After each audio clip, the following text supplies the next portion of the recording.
మీ వ్యాపార ప్రకటనల కోసం ఈ నంబర్ను సంప్రదించండి. Hi viewers, welcome to our channel. ఇవాళ వివేక హత్య కేసుకు సంబంధించి సునీత గారు ఒక ఢిల్లీలో ప్రెస్ మీట్ ఏర్పాటు చేసిన విషయం మనందరికీ తెలిసిందే. అక్కడ కొన్ని సంచలన విషయాలు అయితే బయట పెట్టారు. మరి ఇప్పుడు ఈ ఇష్యూకి సంబంధించి సునీతకి కౌంటర్గా ఇటు సజ్జల గారు ఒక ప్రెస్ మీట్ పెట్టి ఆమె కౌంటర్లు దాఖలు చేయడం చూసినాం. దీంతో అర్థమైపోతుంది సునీత గారు ఎవరి ప్రతినిధో అని అంటున్నారు. మరి ఎవరి ప్రతినిధి, అసలు సునీత గారు ఏం కామెంట్ చేస్తారు? సో ఈ అంశం మీద డిస్కస్ చేయడానికి ప్రజెంట్ మనతో పాటు సీనియర్ జర్నలిస్ట్ జయదేవ్ గారు ఉన్నారు. వారితో ఒకసారి డిస్కస్ చేద్దాం. సార్ నమస్కారం. సార్ నమస్తే అండి. సార్, సునీత గారు ప్రెస్ మీట్ పెట్టి వివేక హత్య కేసుకు సంబంధించి కొన్ని విషయాలు చెప్పడం చూస్తున్నాం.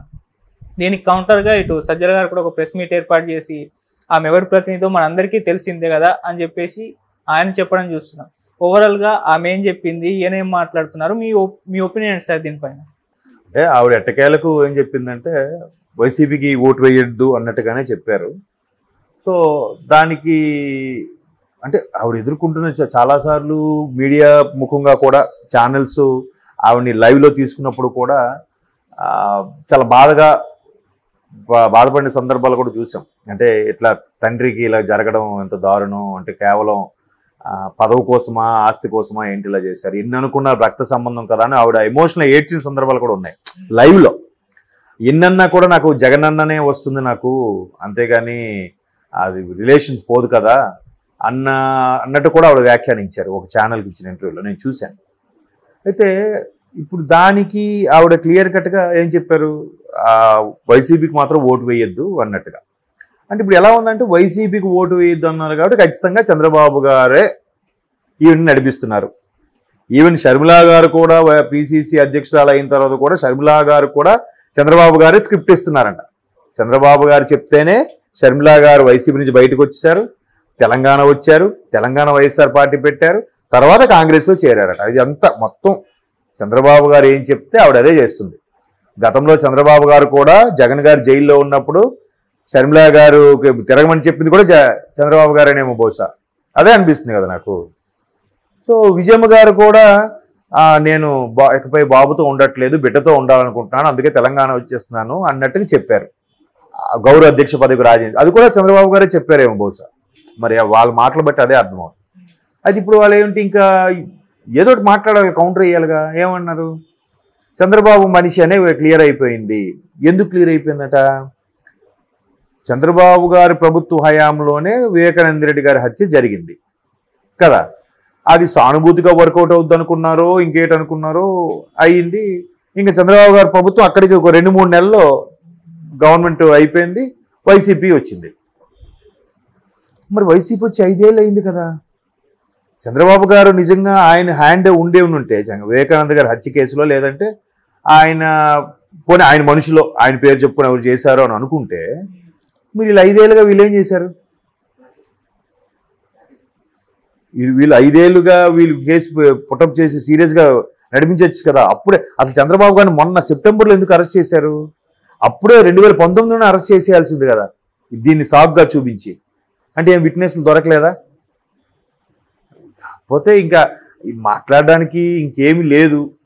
ఆవిడ క్లియర్గా ఇన్ని రోజులు ఏం చెప్పింది, ఎవరి గురించి ఏం చెప్పలేదు, కానీ ఇట్లా జరిగింది కనీసం పట్టించుకోవట్లేదు, నాకు ఏవో అనుమానాలు ఉన్నాయి అన్నట్టుగానే మాట్లాడుతుంది ఆవిడ. ఈరోజు ఇక బరస్ట్ అయ్యి ఇంకా ఓటు వేయొద్దు అనే స్థాయిల వరకు వచ్చేసింది ఆ కుటుంబ సభ్యురాలు.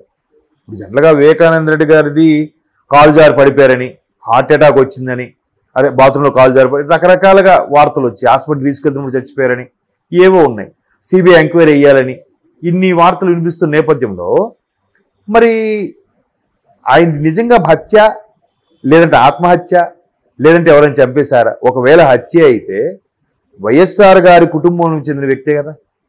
స్వర్గీయ వైఎస్ రాజశేఖర రెడ్డి గారికి స్వయాన తమ్ముడు, ప్రస్తుత ముఖ్యమంత్రికి స్వయాన పెనతండ్రి, అంటే సొంత బాబాయ్.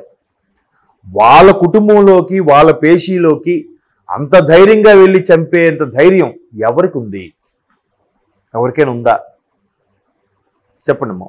ఎవరికైనా సుపారీ ఇచ్చి చేయించినా కూడా అంత ధైర్యంగా ఎవరైనా వెళ్ళగలడా?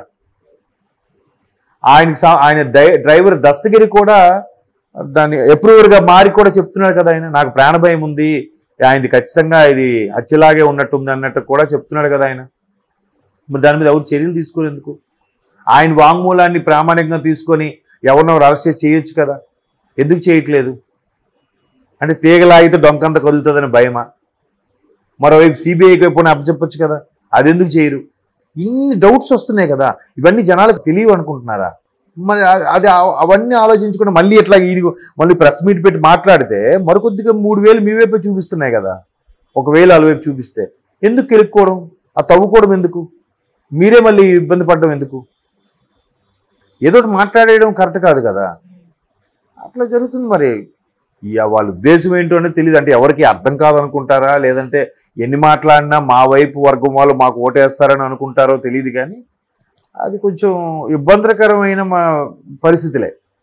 ఎవరేమనుకున్నా మాకు సంబంధం లేదు, బ్లండర్గా మేము చేసుకుంటాం అనుకుంటారేమో. మరి మేబీ అనుకోవచ్చు.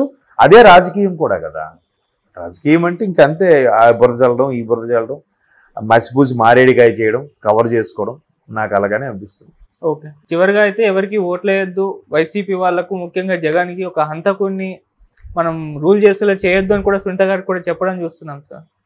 అదే అంటున్నాను, ఆవిడ ఎమోషనల్గా జగన్ అన్ననే వస్తుందండి మీతో అన్నప్పుడు కూడా శాటిలైట్ ఛానల్లో చెప్పుకుంటున్నప్పుడు కూడా ఆవిడ ఎమోషనల్ అయ్యి కళ్ళలు నీరు తెచ్చుకుంటున్నారు ఆవిడ. మరి అలాంటి వ్యక్తి మీద నేను ఇలా అనడం కూడా నాకు నచ్చట్లేదు, కానీ నాకు తెలుస్తుంది క్లియర్గా, నాకు ఎంత బాధగా ఉందో తెలుస్తుందా మీకు, ఎవరు చేయించారో నాకు అది అర్థమవుతుంది అన్నట్టు కూడా మాట్లాడుతుంది ఆవిడ. మరి అలాంటప్పుడు అందుకే ఓపెన్గా అయ్యి స్టేట్మెంట్ ఇచ్చారేమో. ఆవిడ మరి ఢిల్లీలో ఉంటే అక్కడ ఆవిడకి ఎటువంటి ఎవరు సపోర్ట్ ఇస్తున్నారా, కాంగ్రెసా, ఎవరు ఆవిడకి టికెట్ ఇస్తున్నాడు, ఇప్పుడు అక్కడ సపోర్ట్ ఎవరు ఇస్తున్నారు అనేది కూడా వార్తల్లో వస్తుంది. ఇంకో వార్త కూడా ఉంది ఏంటంటే కాంగ్రెస్ తరఫున ఆవిడ పోటీ చేయొచ్చని, పులివెందుల్లో జగన్మోహన్ రెడ్డి గారి మీద ఇప్పుడు సునీత గారు పోటీ చేయొచ్చు కాంగ్రెస్ తరఫున. అలాగే కడపలో లోక్సభ స్థానానికి అవినాష్ రెడ్డి గారి మీద ఈవిడ మదరు, అదే మాజీ మంత్రి వివేకానంద రెడ్డి గారి భార్య సౌభాగ్యమే ఎవరు ఆవిడ పేరు, ఆవిడ కూడా పోటీ చేస్తారని వార్తలు కూడా వస్తుంది. మేబీ అయితే అయ్యుండొచ్చు. ఇప్పుడు సానుభూతి ఓట్లు కూడా ఫేవర్ చేయొచ్చు కదా. 2018 లాస్ట్లో ఆయన హత్య గావించబడ్డారు, 2019లో గవర్నమెంట్ ఫామ్ అయింది వైఎస్ఆర్సీపీ, 2024 ఇంతవరకు ఎందుకు ఎవరిని పట్టుకోలేకపోయారు? పోనీ మీకు చేత కాకపోతే సిబిఐకి అప్పచెప్పండి, మొత్తం లెక్కలను తేలిపోతాయి కదా. ఎందుకు మళ్ళీ దీనికి మళ్ళీ చంద్రబాబు గారికి అంటే ఎవ్వరు దొరకలేదు ఇది. చంద్రబాబు నాయుడు గారే ప్రధాన పోటీ, నెక్స్ట్ ఆయన గవర్నమెంటే కాబట్టి ఇంకా క్లియర్ ఆయన ఒక్కడే. ఒకవేళ ఆయన లేడనుకోండి, నెక్స్ట్ ఇంకోటి వస్తే అప్పుడు ఆయన వాడి మీద చెప్తారు. అప్పుడు వివేకానంద రెడ్డి గారి హత్యకి సంబంధించి ఈయనే అని అంటారు ఇంకో వ్యక్తి వస్తే. అది ఎవడో ముక్కు ముఖం తెలియనివాడైనా, ఎంతవరకు రాజకీయాల్లో అసలు ప్రవేశం లేనివాడి మీద కూడా చెప్పచ్చు. అట్లా ఎవరు పార్టీకి ఫేవర్గా వాళ్ళు మాట్లాడుకోవడం, పార్టీ తరఫున ప్రెస్ మీట్ పెట్టి చెప్పడం సర్వసాధారణం అయిపోయింది. దానికి మనలాంటి వాళ్ళు ఇట్లా పిచ్చాపాటిగా మాట్లాడుకోవడం కూడా ఆనవాయితీగా అయిపోయింది. బట్ కాంగ్రెస్ రాజకీయాల్లో సర్వసాధారణం. బట్ ఇక్కడ మాత్రం కొంచెం సునీత గారికి ఫేవర్గా వర్కౌట్ అవుతుందేమో అనిపిస్తుంది. మరోవైపు సునీత గారు కూడా కాంగ్రెస్ తరఫున పోటీ చేస్తే అక్కడ రాష్ట్ర కాంగ్రెస్ అధ్యక్షురాలుగా షర్మిలా గారు ఉన్నారు కాబట్టి, షర్మిలా గారు ఎవరు, స్వయాన వైఎస్ఆర్ గారు ముద్దు బిడ్డ, అతనికి చాలా ఇష్టం. సో ఈ బాబాయ్ చనిపోయారనే సానుభూతి, తర్వాత రాజశేఖర రెడ్డి బిడ్డగా ఆవిడ చేసే క్యాన్వాసింగ్ కూడా సునీత గారు పోటీ చేస్తే ఖచ్చితంగా ఆవిడకి కొంత ప్లస్ అవుతుంది. అంటే ఏ స్థాయికి గెలుస్తారో లేదో తెలియదు, కానీ డెఫినెట్గా వైసీపీ కన్నా ఎక్కువ ఓట్లు వస్తాయని నా అభిప్రాయం. కాంగ్రెస్ ఓటింగ్ తగ్గిపోయింది అనుకున్న పరిస్థితుల్లో, 100 కన్నా తక్కువ వచ్చిందన్న పరిస్థితిలో కాంగ్రెస్ ఓటింగ్ పర్సంటేజ్ పెరిగే ఛాన్సెస్ అయితే స్పష్టంగా కనిపిస్తుంది. Thank you so much.